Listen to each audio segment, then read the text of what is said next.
오늘 나누실 말씀은 잠언 13장 1절에서 13절까지의 말씀입니다. 지혜로운 아들은 아비의 훈계를 들으나 거만한 자는 꾸지람을 즐겨 듣지 아니하느니라. 사람은 입의 열매로 인하여 복록을 누리거니와 마음이 괴사한 자는 강포를 당하느니라. 입을 지키는 자는 자기의 생명을 보존하나 입술을 크게 벌리는 자에게는 멸망이 오느니라. 게으른 자는 마음으로 원하여도 얻지 못하나 부지런한 자의 마음은 풍족함을 얻느니라. 의인은 거짓말을 미워하나 악인은 행위가 흉악하여 부끄러운 데에 이르느니라. 공의는 행실이 정직한 자를 보호하고 악은 죄인을 패망하게 하느니라. 스스로 부한 채 하여도 아무것도 없는 자가 있고 스스로 가난한 채 하여도 재물이 많은 자가 있느니라. 사람의 재물이 자기 생명의 속전일 수 있으나 가난한 자는 협박을 받을 일이 없느니라. 의인의 빛은 환하게 빛나고 악인의 등불은 꺼지느니라. 교만에서는 다툼만 일어날 뿐이라 권면을 듣는 자는 지혜가 있느니라. 망령되이 얻은 재물은 줄어가고 손으로 모은 것은 늘어가느니라. 소망이 더디 이루어지면 그것이 마음을 상하게 하거니와 소원이 이루어지는 것은 곧 생명나무니라. 말씀을 멸시하는 자는 자기에게 패망을 이루고 계명을 두려워하는 자는 상을 받느니라. 아멘. 하나님 하십니다. 말씀으로 승리합시다. 오늘 잠언 말씀은 옳은 것과 옳지 않은 것을 대조하여 말씀을 이어가고 있습니다. 오늘의 잠언 말씀은 아버지가 그 아들에게 최종적으로 주의해야 할 삶의 인생을 평안하고 아름답게 살아갈 수 있도록 마지막 가르침을 이어가고 있습니다. 오늘 말씀은 점진적인 이미지들을 보여주고 있습니다. 입으로 시작하여 입술로, 그 입술에서 거짓말로 점진적으로 옮겨지고 강화되고 있습니다. 입술의 열매를 맺는 것, 결국 자신이 가진 입술을 잘 제어하고 이 입을 통하여 선한 열매를 맺는 것이 중요함을 설명합니다. 말의 열매는 곧 우리의 일상의 상황을 설명하는 좋은 표현입니다. 하지만 그 입과 말을 제어하지 못하면 많은 손해를 입는다고 경고합니다. 13장 2절에는 사람은 입의 열매로 인하여 복록을 누리거니와 마음이 괴사한 자는 강포를 당하느니라 라고 기록합니다. 이 본문을 표준 세번역어를 통해서 읽으면 강포를 폭행이라고 번역하며 마음이 괴사한 자를 반역자로 번역하는 것을 볼 수 있습니다. 반역자란 무엇에 대한 반역을 저지르는 사람을 이야기하는 것일까요? 바로 하나님을 찬양하며 영광 돌리도록 창조된 입을 통해 선한 것보다 악하고 탐욕스러운 것들을 탐하는 행동을 하나님의 순수한 의지와 방법에 반역하는 행동이라고 해석하는 것입니다. 이런 사람들은 폭력을 당한다고 말씀합니다. 폭력은 보복 행위를 설명하는 것입니다. 말로 인해 다른 사람을 찌르고 괴롭히면 그 사람이 어떠한 형태로든지 공격하고 고통스럽게 한다는 것입니다. 이러한 상황이 나의 삶의 터전에서 벌어질 수도 있는 것이고 갑작스럽게 삶 가운데 어려움을 당할 수도 있다는 것을 말씀으로 설명하고 있습니다. 그리스도인의 언어 생활은 영혼을 지키는 가장 탁월한 방법입니다. 예수님을 따르는 성도로서의 삶을 살아가기 위해 초대교회는 영성훈련에 침묵이라는 형태의 수련을 넣었습니다. 사람이 하루를 살아가면서 사용하는 말과 시간이 들어가면 계속 실수하고 악한 영향을 주기 때문이었습니다. 언어 생활의 건전함을 추구하는 방법은 물론 극단적인 형태로 말을 줄이는 방법이 있지만 스스로 감사하는 마음과 사랑하는 마음을 통해 나 자신의 감정이나 생각들을 내려놓는 방법이 있습니다. 말을 제어하며 스스로 하나님을 찬양하고 말씀을 읽는 입을 찬양과 말씀으로 채워가면 우리의 입에서 선한 영향력이 퍼져나가게 될 것입니다. 잠언 13장 8절을 통해서 재물을 자랑하는 것이 어리석인 잘못임을 말씀하고 있습니다. 세상의 가치들은 잘됨, 번성함, 번영하는 것에 관심을 두고 그것이 인생의 가장 중요한 가치라고 설명합니다. 하지만 오늘 말씀은 8절을 통하여서 사람의 재물이 자기 생명의 속전일 수 있으나 가난한 자는 협박을 받을 일이 없다라고 말씀하십니다.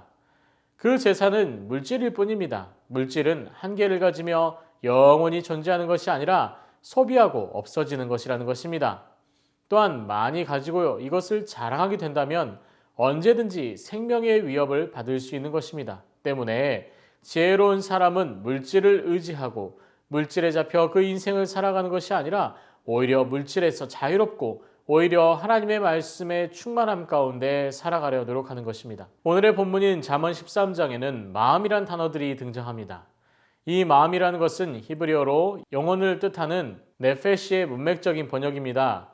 마음을 영혼으로 바꿔 말씀을 읽어보겠습니다. 2절 사람은 입의 열매로 인하여 복록을 누리거니와 영혼이 간사한 자는 강포를 당하느니라.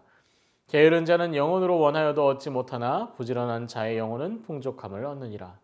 소망이 더디 이루어지면 그것이 영혼을 상하게 하거니와 소원이 이루어지는 것은 곧 생명나무니라. 이렇게 말씀을 읽을 수 있습니다. 영혼, 우리의 생명의 근원이며 예배와 말씀, 기도를 통해 건강하게 될 수 있는 우리의 본질은 바로 영혼입니다.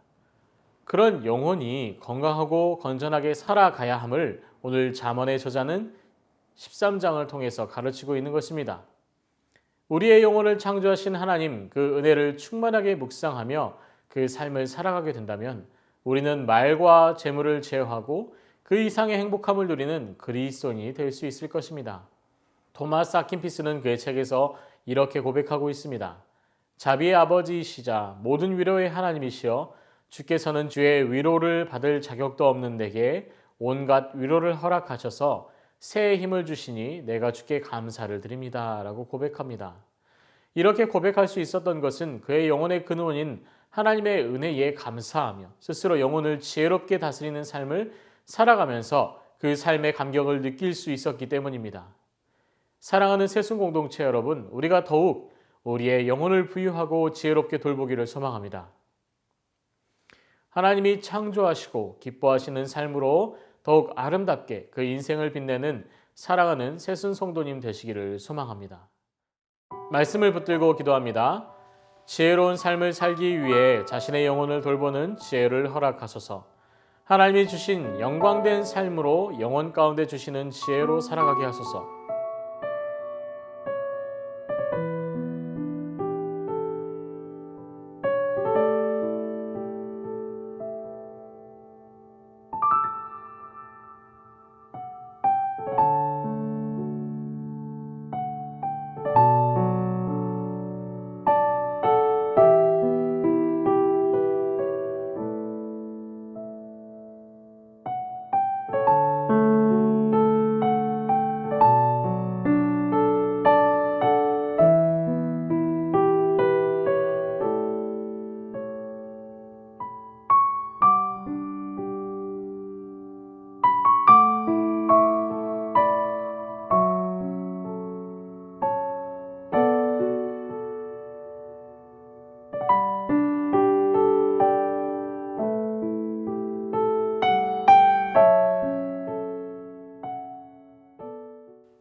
나라를 위해서 기도합니다.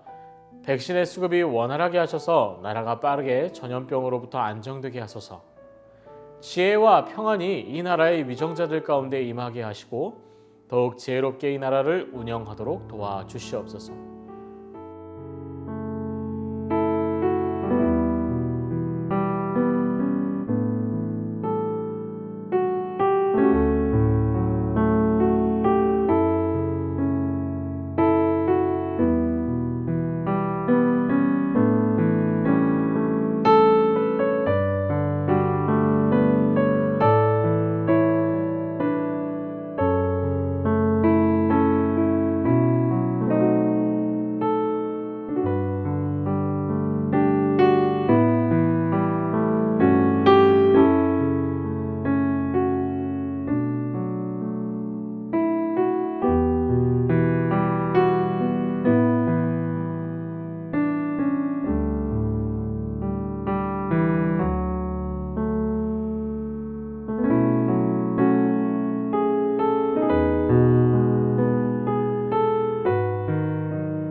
교회를 위해서 기도합니다.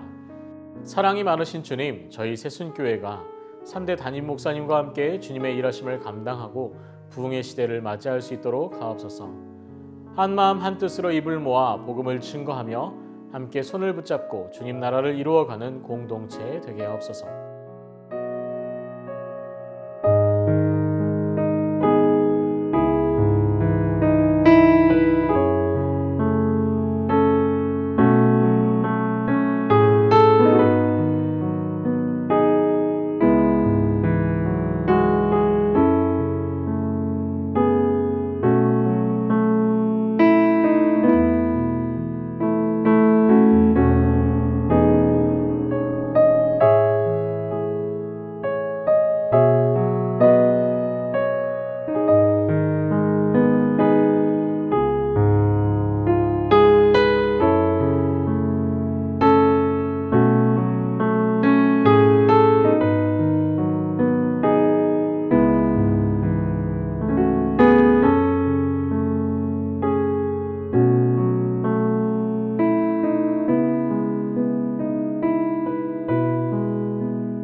선교사님과 환우를 위해서 기도합니다.